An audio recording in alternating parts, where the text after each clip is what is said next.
Hey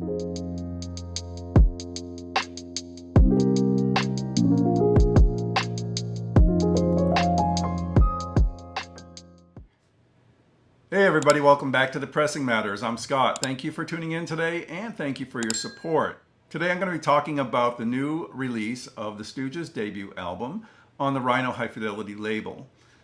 I'll get to that in a moment, but first I want to take you back to when I was 16 or 17. It might surprise you that I'm into the Stooges at all, but actually I've been into them my whole life. Around that time, I was working in a record store in my hometown in New Hampshire, and they had a great import section.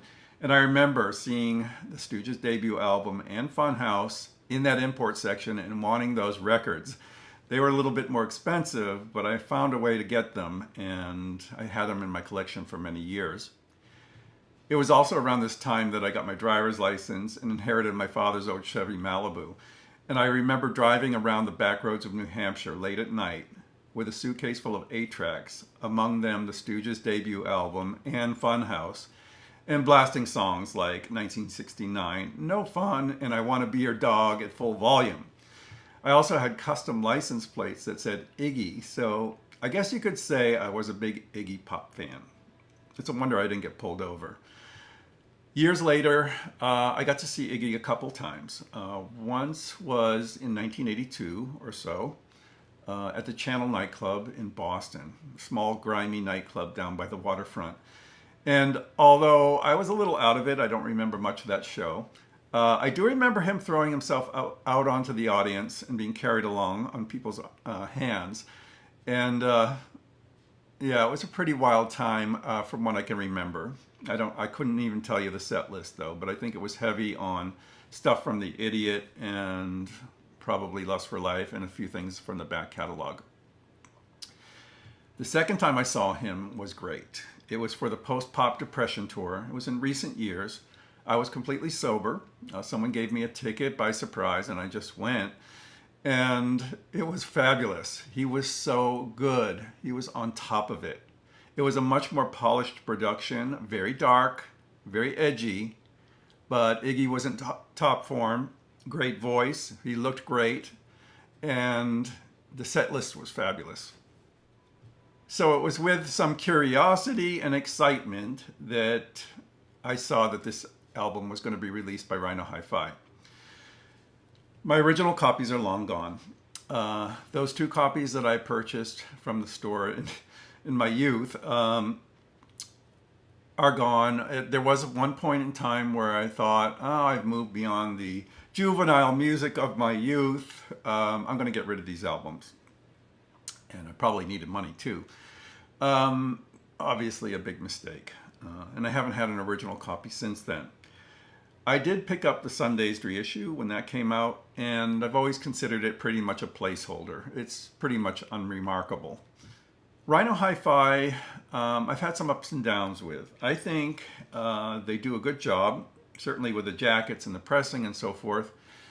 Kevin Gray does the mastering. He's, of course, great at doing that as well. However, I feel like sometimes there's a signature across these records, and I've mentioned that on many of my reviews of the Rhino Hi-Fi releases.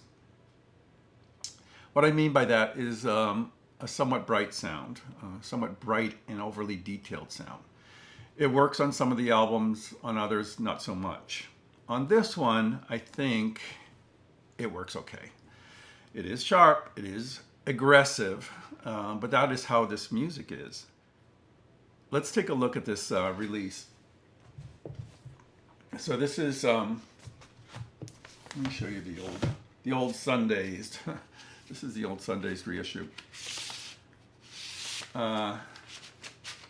It's okay. It has a more distant sound, not as visceral as this. This is the new Rhino Hi-Fi. It's so shiny. I had really a lot of trouble photographing it. Usually I do a lot of inserts of the cover, but this was really hard to photograph. This is the interior. It looks great. Some rare photos of Iggy and the band in the studio. Talks about John Cale trying to get something releasable out of this session. They came in pretty much unwashed, rough and ready to just do their set, and they had to be reined in a little bit. And the material just wasn't there. They had to go back and rework some of the material and pull some things from the past to kind of fill out this album. There's 7 songs on the album. 1969 opens the album with a bang. It was a hit single, and it sounds great. It is one of the better sounding cuts on the album. It has a great groove, great guitar sound, and a wonderful riff. It gets pretty distorted at the end in a good way. Ron Ashton's guitar throughout this album is like a buzzsaw razor blade, just incredible slicing sound.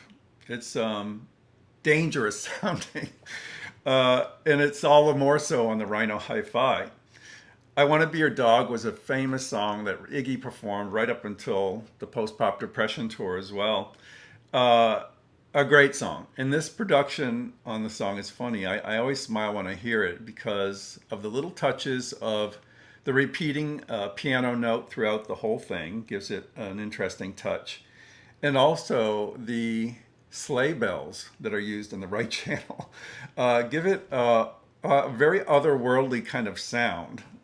Really cool. The 10-minute track that fills out the rest of this side is called We Will Fall.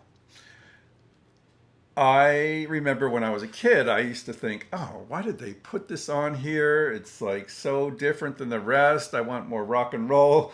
This is filler. Well, maybe it was. I don't know. But it actually is quite interesting to me today, hearing this track. It is a chant, a drone, a kind of Eastern sounding, a very slow moving track with interesting vocals from Iggy. And I think it works really well. Yeah, it's not quite like the rest of the album, but I think it's a nice break in between. The second side is starts out really strong with No Fun, which also could have been a single. It has a wonderful groove to it, great vocal, and of course, great rhythm section and guitar as well. From there, things kind of, in my opinion, get a little weaker. Real Cool Time is okay. Anne is Iggy's version of a love song that's really quite dark and weird. Not Right and Little Doll finish out the album. This record is very important for a number of reasons. It really kick-started way before its time the punk rock and new wave type of movement.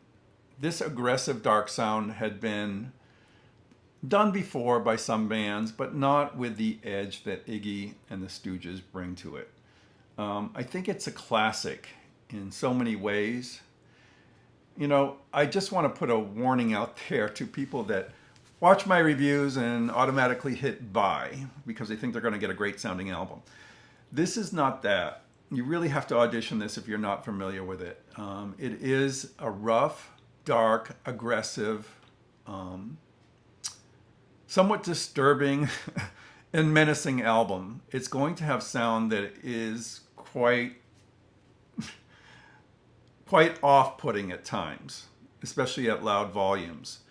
It's not the fault of the mastering. It's not the fault of anything. It's the way the record has always sounded, and it's even more visceral today on the Rhino Hi-Fi. Check it out. Let me know what you think. Until next time, I'm Scott for The Pressing Matters. Have a great day.